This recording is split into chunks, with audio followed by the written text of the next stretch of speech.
Halo guys, kembali lagi di channel YouTube kesayangan kalian semua. Dimana lagi kalau bukan ya di Ilmuwan Muda, channel yang inspiratif dan tentunya edukatif. Pada video kali ini nih guys, kita akan kembali melanjutkan untuk bedah skripsi ya. Kalau kemarin di bab 1, khusus video ini adalah bab 2, yakni tinjauan pustakanya, khususnya jurusan agribisnis. Jadi buat kalian yang belum nonton video bab 1-nya, tonton dulu ya, agar nyambung di pembahasan di video kali ini. Dan selalu saya mengingatkan buat kalian yang belum subscribe channel Ilmuwan Muda, buruan deh segera subscribe dan tekan tanda loncengnya agar kalian tidak ketinggalan video-video menarik dari kami. Oke, langsung saja saksikan yang satu ini, cekidot.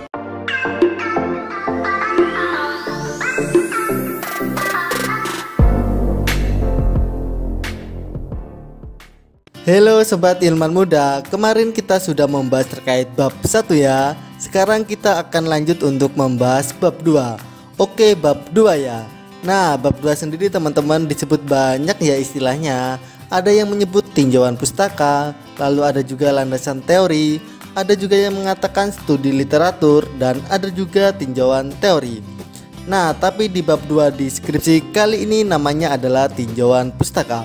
Kemudian apa saja yang harus diperhatikan?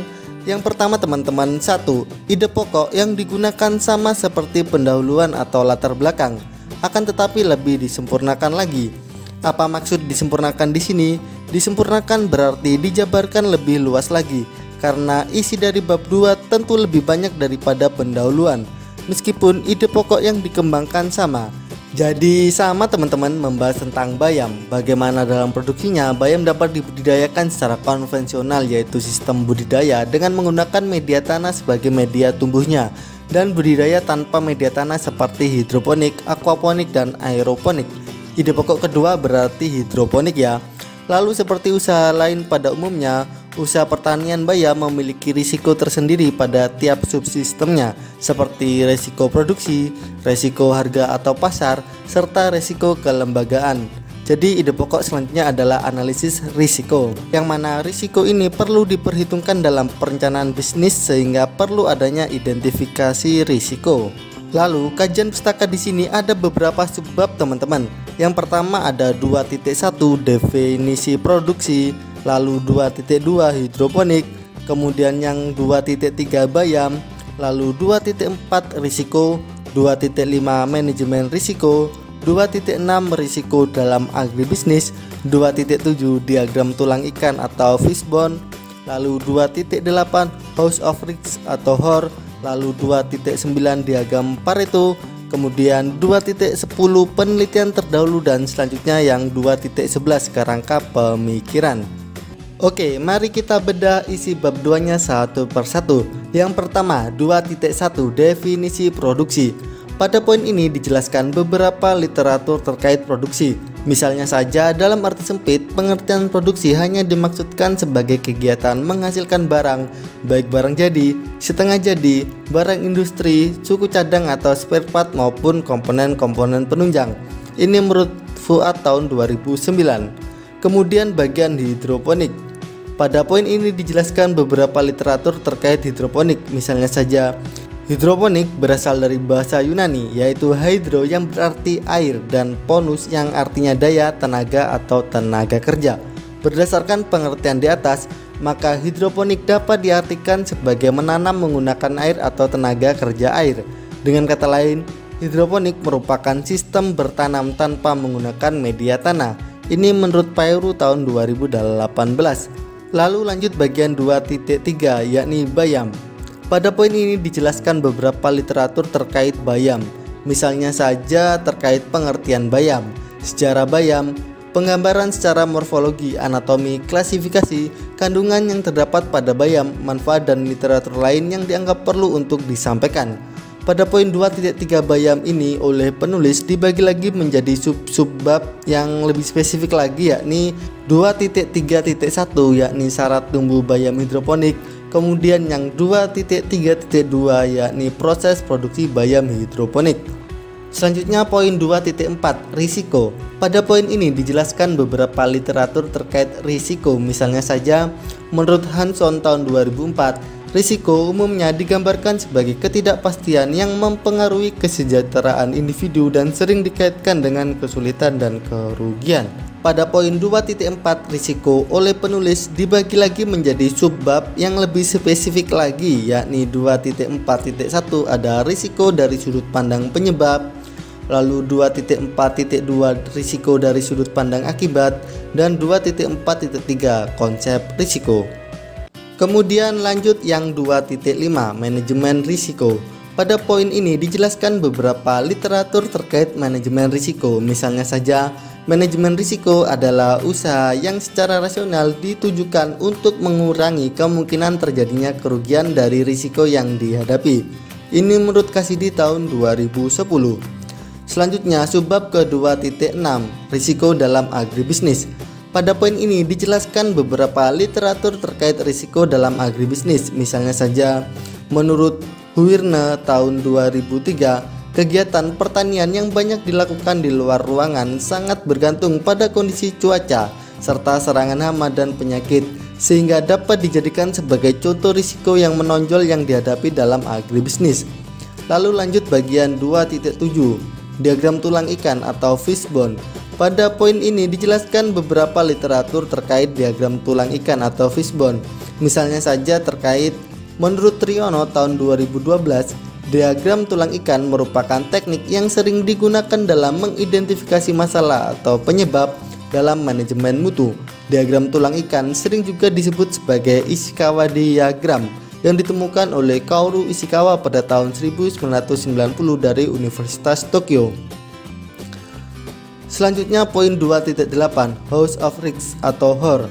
Pada poin ini dijelaskan beberapa literatur terkait House of Risk atau HOR. Misalnya saja, House of Risk atau HOR merupakan modifikasi FMEA atau Failure Mode and Effect of Analysis dan model rumah kualitas atau House of Quality untuk memprioritaskan sumber risiko mana yang pertama dipilih untuk diambil tindakan yang paling efektif dalam rangka mengurangi potensi risiko dari sumber risiko. Pada poin 2.8 House of Risk atau HOR oleh penulis dibagi lagi menjadi subbab yang lebih spesifik lagi, yakni 2.8.1 House of Risk fase 1, lalu 2.8.2 House of Risk fase 2. Kemudian lanjut yang 2.9 diagram Pareto. Pada poin ini dijelaskan beberapa literatur terkait diagram Pareto. Misalnya saja, diagram Pareto diperkenalkan oleh seorang ahli yaitu Alfredo Pareto. Diagram Pareto adalah diagram batang yang menunjukkan masalah berdasarkan urutan banyaknya kejadian. Setiap permasalahan diwakili oleh satu diagram batang. Masalah yang paling banyak terjadi akan menjadi diagram batang yang paling tinggi, sedangkan masalah yang paling sedikit akan diwakili oleh diagram batang yang paling rendah. Ini menurut Tisnowati DKK tahun 2008.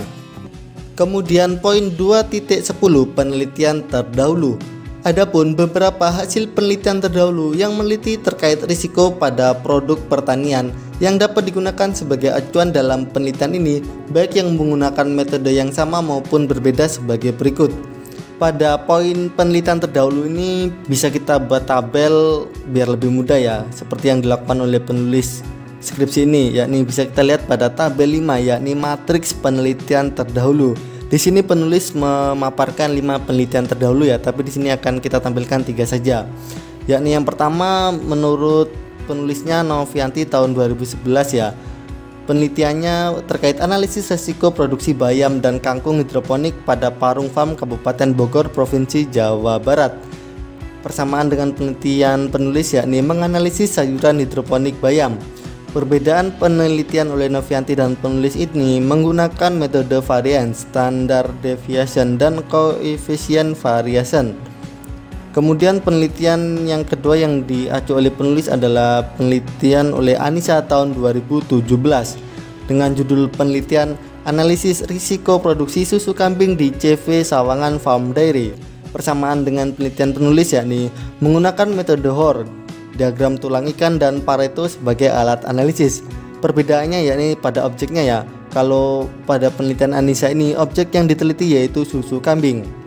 Kemudian penelitian yang ketiga yakni penelitiannya Hafiza tahun 2017 dengan judul Penelitian Mitigasi Risiko Produksi Susu Sapi di Peternakan Mahesa Perkasa Farm. Bersamaan dengan penelitian penulis yakni menggunakan metode Hoare, diagram tulang ikan, dan Pareto sebagai alat analisis. Perbedaannya yakni pada objek yang diteliti. Kalau pada penulis tentang bayam hijau hidroponik ya, kalau di sini adalah objek yang diteliti yaitu susu sapi. Lalu lanjut bagian 2.11 yakni kerangka pemikiran. Kerangka pemikiran adalah garis besar alur logika berjalannya penelitian yang dapat digambarkan menggunakan suatu diagram yang di dalamnya menjelaskan mengenai keterkaitan antar variabel. Adapun kerangka pemikiran pada penelitian ini dapat kita lihat ya pada gambar 7 berikut, yakni gambar 7 kerangka pemikiran. Sebelumnya kita pahami dulu ya alur kerangka pemikirannya. Bisa kita lihat di keterangan itu ada terkait garis-garis penunjuknya ya. Yang panah lurus itu alur proses penelitian, lalu yang kedua panah titik kecil-kecil itu input pengumpulan data, lalu panah yang panjang titik itu terkait output metode analisis risiko. Jadi bisa kita lihat dari atas ya, Seruwa Farm lalu mengarah ke produksi yang tidak mencapai target, lalu mengarah ke alur produksi bayam hidroponik di Seruwa Farm. Di sini kita lihat ya, ada panah input pengumpulan datanya menggunakan diagram tulang ikan. Lalu lanjut mengidentifikasikan risiko yang timbul pada saat proses produksi. Lalu lanjut ke pengukuran kejadian risiko. Di sini bisa kita lihat di situ ada input pengumpulan data yang menggunakan skala Likert. Lalu dari pengukuran kejadian risiko lanjut ke pemetaan risiko. Sebelumnya di situ ada output metode analisis risiko ya, ini menggunakan model Hoare fase 1. Lalu dari pemetaan risiko lanjut ke menentukan strategi pengolahan risiko. Di situ ada input pengumpulan data dengan diagram Pareto dan ada juga input pengumpulan data dengan skala Likert lagi ya. Setelah menentukan strategi pengolahan risiko, lanjut ke tahap yang terakhir yakni prioritas aksi pencegahan risiko. Di situ ada output metode analisis risiko ya dengan model Hoare fase 2. Nah, dari prioritas aksi pencegahan risiko itu lanjut kembali lagi ke Seruwa Farm ya. Jadi di sini dapat kita lihat bahwa alur kerangka pemikiran itu dari akhir harus bisa kembali lagi untuk menyelesaikan yang di atas ya. Jadi ke langkah awal, jadi langkah terakhir ke langkah awal, jadi bisa menjadi siklus gitu berputar. Nah, seperti itu teman-teman kerangka pemikirannya. Lalu langkah kedua yang harus diperhatikan adalah subbab disusun dari umum ke khusus. Teman-teman jadi harus mengarah ke mana? Ke fokus penelitian. Jadi pertama terkait bayam. Bayam merupakan salah satu komoditi sayuran yang dapat diandalkan untuk pemenuhan kebutuhan vitamin dan mineral yang relatif mudah dan murah. Dalam produksinya, bayam dapat dibudidayakan secara konvensional, yaitu sistem budidaya dengan menggunakan media tanah sebagai media tumbuhnya dan budidaya tanpa media tanah seperti hidroponik, aquaponik, dan aeroponik. Lanjut ke poin hidroponik. Hidroponik menggunakan media tanam seperti batuan atau sabut kelapa yang diberi larutan campuran nutrisi primer, sekunder, dan mikro. Dengan kata lain, hidroponik merupakan sistem bertanam tanpa menggunakan media tanah. Seperti usaha lain pada umumnya, usaha pertanian bayam memiliki risiko tersendiri pada tiap subsistemnya, seperti risiko produksi, risiko harga atau pasar, serta risiko kelembagaan. Risiko ini perlu diperhitungkan dalam perencanaan bisnis sehingga perlu adanya identifikasi risiko. Jadi mengerucut ke analisis risiko. Bagaimana analisis risiko produksi bayam hijau hidroponik khususnya pada skripsi ini di Seruwa Farm Kota Depok. Lalu poin yang ketiga teman-teman, langkah ketiganya adalah tiap subbab dapat terdiri dari beberapa referensi penunjang. Jadi di sini satu paragraf itu bisa terdiri dari lebih dari satu referensi ya teman-teman. Dan referensinya juga harus update, harus terbaru apalagi jika menggunakan jurnal. Nah, misalkan contohnya seperti ini teman-teman. Ini yang membahas terkait bayam. Bayam merupakan salah satu tanaman yang ditanam untuk dikonsumsi bagian daunnya sebagai sayuran hijau. Bayam berasal dari Amerika tropika dan hingga saat ini bayam telah tersebar di daerah tropika dan subtropika. Ini menurut Sunarjono tahun 2013. Lalu yang kedua ada kalimat lagi tentang bayam, yakni bayam dapat tumbuh sepanjang tahun baik di dataran rendah maupun dataran tinggi sampai ketinggian 1500 mdpl. Ini menurut Juhaiti tahun 2014. Selanjutnya kalimat ketiga ditambah lagi terkait bayam seperti ini. Keunggulan dari bayam secara umum adalah bayam mengandung zat gizi protein 3,5 gram, lemak 0,5 gram, karbohidrat 0,6 gram, kalori 36 kal, vitamin A 6090 Si, B1 0,08 mg, C 80 mg, dan mineral kalsium 267 mg, fosfor 67 mg, besi 3,9 mg. Ini menurut Rukmana tahun 2005. Jadi ada 3 kalimat seputar bayam dengan berbagai sumber yang terdapat dalam satu paragraf. Kemudian langkah keempat, ubah kalimat dari referensi dengan bahasa kita sendiri, dengan bahasa kalian sendiri. Jadi tidak boleh mengubah isi. Keuntungannya bisa mengurangi plagiasi. Nah, oke, langsung saja teman-teman. Contoh kalimatnya seperti ini tentang produksi. Ada 2 kalimat. Yang pertama, produksi adalah sesuatu yang dihasilkan oleh suatu perusahaan baik berbentuk barang atau goods maupun jasa atau servis dalam suatu periode waktu yang selanjutnya dihitung sebagai nilai tambah bagi perusahaan. Ini menurut Fahmi tahun 2012. Kemudian kalimat keduanya, yakni produksi adalah sebuah penciptaan barang dan jasa. Ini menurut Heiser dan Barry tahun 2014. Langsung kita ubah kalimat pertamanya jadi produksi merupakan segala yang dihasilkan oleh suatu perusahaan baik berupa barang atau goods ataupun jasa atau servis selama suatu periode waktu yang selanjutnya dihitung sebagai nilai tambah untuk perusahaan. Ini menurut Fahmi tahun 2012. Lalu kalimat keduanya jadi seperti ini. Segala penciptaan jasa dan barang disebut produksi. Ini menurut Heiser dan Barry tahun 2014. Kalau kalian bingung, kita akan mensejajarkan kalimat asli dengan kalimat sendirinya. Kalimat asli tadi kan seperti ini. Produksi adalah sesuatu yang dihasilkan oleh suatu perusahaan baik berbentuk barang atau goods maupun jasa atau servis dalam suatu periode waktu yang selanjutnya dihitung sebagai nilai tambah bagi perusahaan. Ini menurut Fahmi tahun 2012. Lalu kalimat aslinya kita ubah menjadi produksi merupakan segala yang dihasilkan oleh suatu perusahaan baik berupa barang atau goods ataupun jasa atau servis selama suatu periode waktu yang selanjutnya dihitung sebagai nilai tambah untuk perusahaan. Ini menurut Fahmi tahun 2012. Coba diperhatikan ya teman-teman. Di sini kata adalah kita ganti merupakan sesuatu juga kita ubah menjadi segala. Kemudian berbentuk kita ganti yang menjadi berupa. Lalu kata maupun kita ganti menjadi ataupun. Kemudian dalam kita ganti selama ya. Kemudian nilai tambah bagi perusahaannya bagi kita ubah menjadi untuk perusahaan. Seperti itu teman-teman. Kemudian lanjut ke kalimat keduanya. Kalimat aslinya tadi kan seperti ini. Produksi adalah sebuah penciptaan barang dan jasa. Ini menurut Heiser dan Barry tahun 2014. Lalu kalimat sendirinya, kalimat kalian seperti ini. Segala penciptaan jasa dan barang disebut produksi. Ini menurut Heiser dan Barry tahun 2014. Coba diperhatikan ya teman-teman.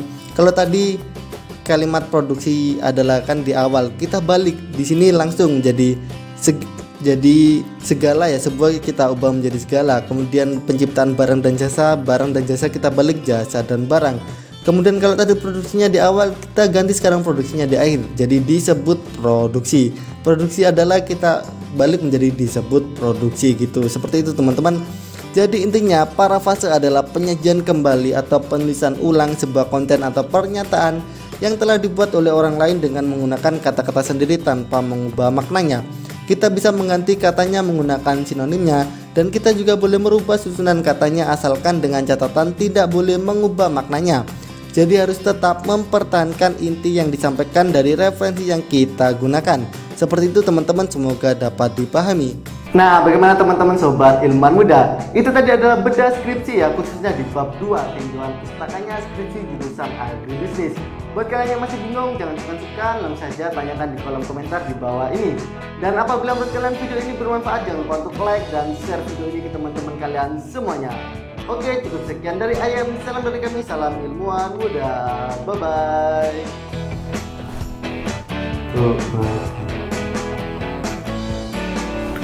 Halo guys, kembali lagi di channel YouTube kesayangan kalian semua. Ya, dimana lagi kalau bukan ilmuwan muda. Pada video kali ini guys, kita akan kembali melanjutkan bedah skripsi ya. Kalau kemarin sudah bab 1 video ini kita akan bahas bab 2.